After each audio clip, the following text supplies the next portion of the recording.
I didn't scream. That was the humiliating part. The pawn shop clerk held the ring tray open and said, flat and bored, "This item was sold yesterday." His voice echoed off the scratched glass cases. A man behind me coughed. Someone shifted their feet. My ears rang. The shop smelled like dust and old leather. The bell on the door jingled, and then I heard my daughter's voice. "I told you not to make a scene, Mom." She was leaning against the wall, scrolling on her phone, completely relaxed. Her lips curled into a smirk when she saw my face. "You actually thought I'd keep that thing?" she said. "It's outdated, like you." The words stung worse than the loss. I opened my mouth, but nothing came out. The silence stretched, thick, awkward. The clerk stared at the counter. No one wanted to be involved. Then a woman near the back spoke up. "Excuse me," she said calmly. She was well-dressed, maybe early 50s, holding a clipboard. She walked forward and glanced at the receipt on the counter. That ring shouldn't have been released yet. The room shifted instantly. My daughter laughed, too loud. "Who are you supposed to be?" The woman met her eyes. Someone who knows that ring was placed on hold due to an active claim. Every head turned. Even the clerk straightened. My daughter's smile vanished. "That's not possible." That's when her husband finally spoke. "She didn't do it because she wanted to," he said quietly. His hands were shaking. "He needed the cash fast." I looked at him. "For what?" He hesitated, then sighed like a man giving up. "For a private settlement. Someone was threatening to reveal what she did at her last job." A sharp intake of breath filled the shop. My daughter spun toward him. "You promised," she whispered, panic flooding her face. "You promised you wouldn't say anything." The woman with the clipboard looked at me now, her expression different, respectful, almost familiar. That's when it clicked.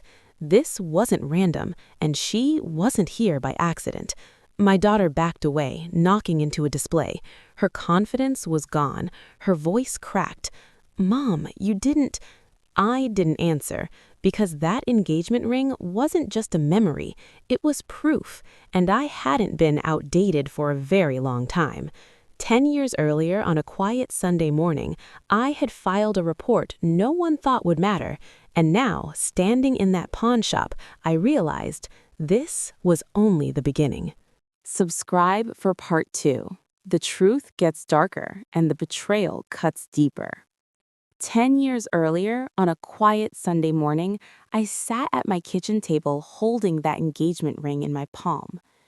Rain tapped softly against the window. The house smelled like burnt toast and old coffee. My daughter stood across from me, arms wrapped around herself, eyes red but dry. Not crying, calculating.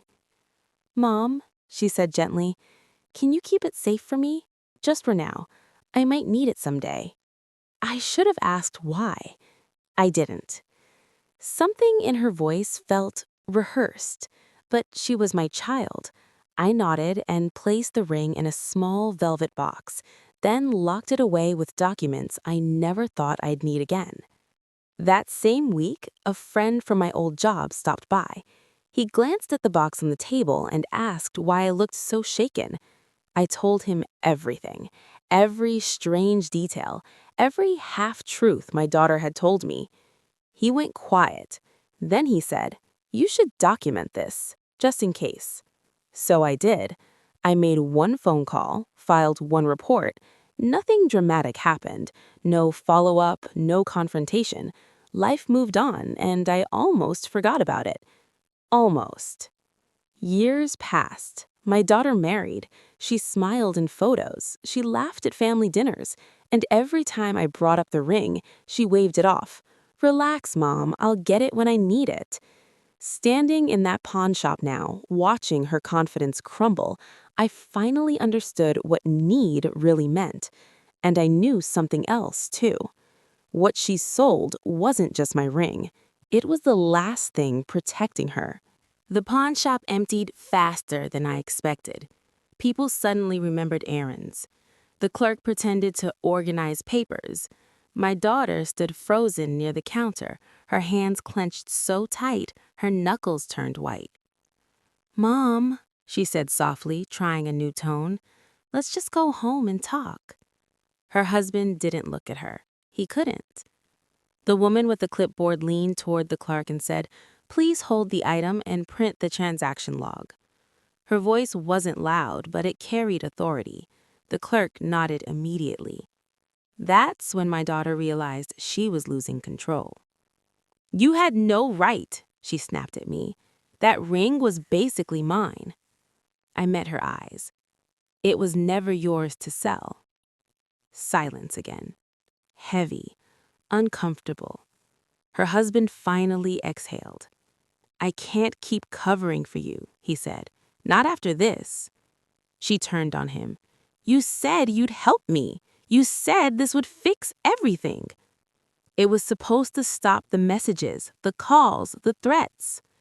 My stomach tightened. "What messages?"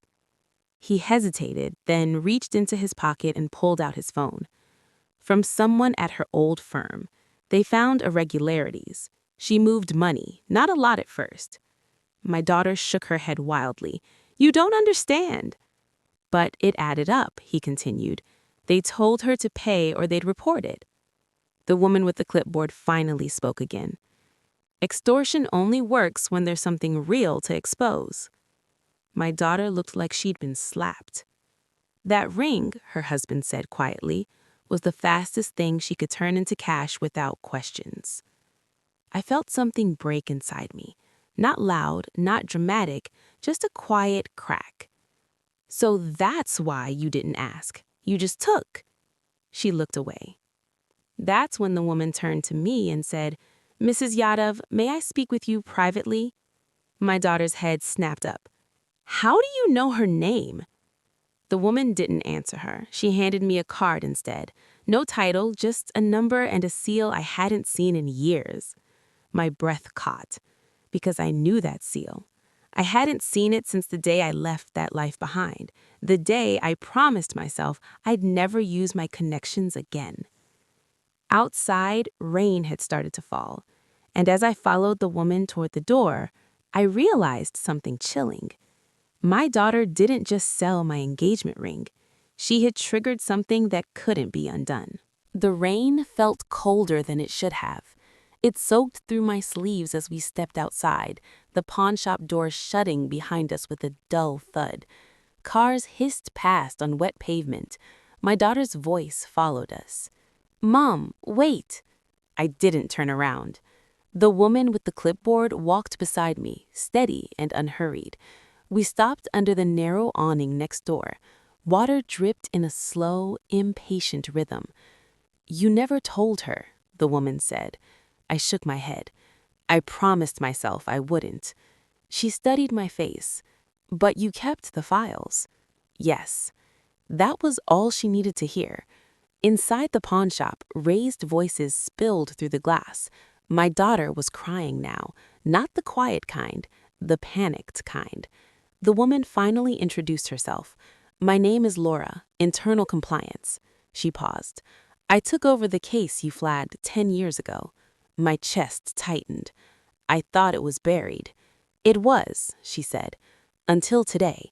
She opened her folder just enough for me to see familiar forms, dates, my handwriting, a younger version of my signature. "When your daughter's firm reported missing funds last year, her name came up," Laura continued. "We couldn't move without a trigger." I swallowed. "And the ring was the trigger?" She nodded. "High-value asset, sudden sale, matched the pattern." A sharp laugh escaped me before I could stop it. She always said I held on to useless things. Laura met my eyes. Useless things don't close cases. The pawnshop door burst open. My daughter stumbled out, mascara streaked, rage and fear fighting on her face. Her husband stood behind her, helpless. "You planned this," she shouted at me. "All these years, you were just waiting." I stepped forward then, for the first time. "No," I said quietly. "I was hoping you'd never need it." She froze. "You had choices," I went on. You chose shortcuts, you chose silence, and you chose to sell something that didn't belong to you. Her mouth opened, then closed. The rain hit her tears. Laura spoke calmly. "Ma'am, you're not under arrest, not yet, but you will be contacted." My daughter's knees nearly gave out. As Laura walked away to make a call, my daughter whispered, "What happens now?" I looked at her, really looked. "Now," I said, "the truth catches up." That night, alone in my house, I unlocked the old drawer for the first time in years. Inside were copies of everything I'd saved, and one final document I'd never shown anyone, the one that would decide whether my daughter fell or whether she was spared. I didn't sleep that night. The house was too quiet, the kind of quiet that makes every memory louder. The clock in the hallway ticked like it was counting down something I didn't want to face. At 3:17 a.m., I opened the drawer again. The papers smelled faintly of dust and ink. I spread them across the dining table. Bank statements, emails, timelines I had once made for my own sanity. Proof I hoped I'd never need. At the bottom was the document I had avoided for years. A handwritten statement. Mine. It detailed the first time I noticed money missing, the first lie my daughter told me, the first moment I chose to protect her instead of report her. My phone buzzed. A message from Laura. "They're moving faster than expected." I closed my eyes.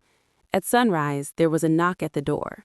2 people stood outside, Laura and a man in a dark coat holding a slim briefcase. He didn't introduce himself. He didn't need to. "We need to talk," Laura said gently. We sat at my kitchen table, the same one where my daughter had once asked me to keep something safe. The man opened the briefcase and laid out photographs, screenshots, transaction trails. "She didn't act alone," he said, "but she was central." My throat tightened. "If I hand over everything, what happens to her?" He paused. "That depends on you." Laura slid the final document toward me, my statement, the one that proved I knew and waited. "If this stays hidden," Laura said, "the case weakens. If it's submitted, it becomes airtight." My hands shook as I touched the paper. A mother's instinct screamed at me to protect her, but another voice, older, steadier, asked who I was protecting her from. That afternoon, my daughter called. Her voice was small, broken. "Mom, they said you might be able to help me." I looked at the document, then at the phone. "Yes," I said quietly, "I can." There was relief on the other end of the line. She didn't know yet that help doesn't always look like rescue, because by sunset, I would have to choose to save my daughter from consequences or save her from becoming someone I could no longer recognize. By the time the sun dipped behind the houses, my hands had stopped shaking. That scared me more than the fear. The document lay folded on the table, exactly where I'd left it. I made tea I didn't drink. I watched the steam rise and disappear, just like all the excuses I'd made for my daughter over the years. At 6:42 p.m., she arrived. Her car sat in the driveway for a full minute before she got out. When she finally stepped inside, she looked smaller somehow. No makeup, no sharp tone, just tired. She didn't sit. "They said you have something," she began. "Something that could end this." I nodded. "I do." Hope flickered in her eyes. "Then please." "But before I decide," I said, "you're going to tell me the truth. All of it." She hesitated. Then her shoulders sagged. "It started with pressure," she said. "Everyone was moving money, small amounts. I thought I'd put it back." She paced as she spoke, words spilling faster now. Promotions, appearances, fear of falling behind. Each lie built on the last. "And when they noticed," she whispered, "they said I could fix it quietly." I thought of the ring. the one symbol of a love that had survived hard years. So you sold it, without asking. She looked at the floor. I knew you'd say no. That hurt more than her confession. I slid the folded paper toward her. This is what I have. She unfolded it, reading fast, then slower. Her breathing changed. You knew? She asked. Back then? I suspected, I said, and I chose to wait. Her eyes filled. Why? Because I thought time would fix what honesty should have. Silence settled between us. If you turn this in, she said, voice trembling, I lose everything. I leaned forward. If I don't, you learn nothing. She cried then, real tears, no anger left to hide behind. I don't want to be this person, she whispered. I believed her, and that was the hardest part. I'm not deciding tonight, I said, but tomorrow this ends one way or another. She left without arguing. Alone again, I picked up the phone and typed a message to Laura. I'm ready. Then I turned off the lights, because the next day wouldn't be about punishment. It would be about truth. I didn't sleep that night. The image of my engagement ring sitting in that glass case kept replaying in my mind. The way the light hit the small scratch on the band, the one my late fiancé made by accident, laughing and saying, now it's really ours. The next morning, I didn't go back to the pawn shop. I went somewhere else. I drove to my daughter's house. When she opened the door, she looked surprised, but not guilty. That hurt more than anger ever could. Why are you here so early? She asked, arms crossed. I want the truth, I said calmly. Not excuses, not stories. The truth. She rolled her eyes. I told you already. I needed money. That ring was just sitting in a drawer. Just sitting in a drawer. Her husband, Mark, stood behind her, quiet, too quiet. I noticed his hands shaking. We sat at the kitchen table. The air felt heavy, like a storm waiting to break. How much did you sell it for? I asked. She named the number. Mark flinched. That's not what you told me, he said suddenly. She snapped her head toward him. Mark, don't. No, he interrupted, voice tight. I think she deserves to know. My heart started pounding. He took a deep breath and looked at me, his eyes filled with shame. She didn't sell it for bills, he said, or groceries. The room went silent. She needed the money for someone else, he continued, someone she didn't want me to know about. I felt cold all over. Who? Mark swallowed hard. Her biological father. The word hit me like a slap. You told me he was gone, I whispered. She stood up suddenly. You had no right to hide him from me, she shouted. Hide? I stood too, my voice shaking. He abandoned us. He disappeared without a word. Tears streamed down her face, but her anger stayed. He's sick, she said. He found me online. He needs treatment. I wanted to scream. Instead, I asked the one question that broke everything. Then why didn't you just ask me? She looked away. And in that moment, I realized this story wasn't about money at all. It was about betrayal, layered, deep, and far from over. I sat back down slowly. My legs felt weak, but my voice stayed steady. Tell me everything, from the beginning. My daughter wiped her face with the back of her hand. The anger drained out of her, leaving only fear. He found me 6 months ago, she said. Sent me a message. Said he was dying. Said he'd made mistakes. I felt something twist in my chest. Not sympathy, not yet. He asked for money, she continued. At first, I said no. Then he sent medical reports, photos, hospital beds. Mark spoke again, quietly. She didn't know if they were real. But you paid anyway, I said. She nodded. Small amounts, then bigger ones. He kept saying it was urgent. I closed my eyes for a moment. I remembered the man who walked out on us without a goodbye. The nights I held her while she cried, asking why she wasn't enough. And the threats, I asked? The ones Mark mentioned? Her lips trembled. When I tried to stop sending money, he said he'd contact my firm. He knew things, old things. The room felt colder. "That's when you sold the ring," I said. "Yes," she whispered.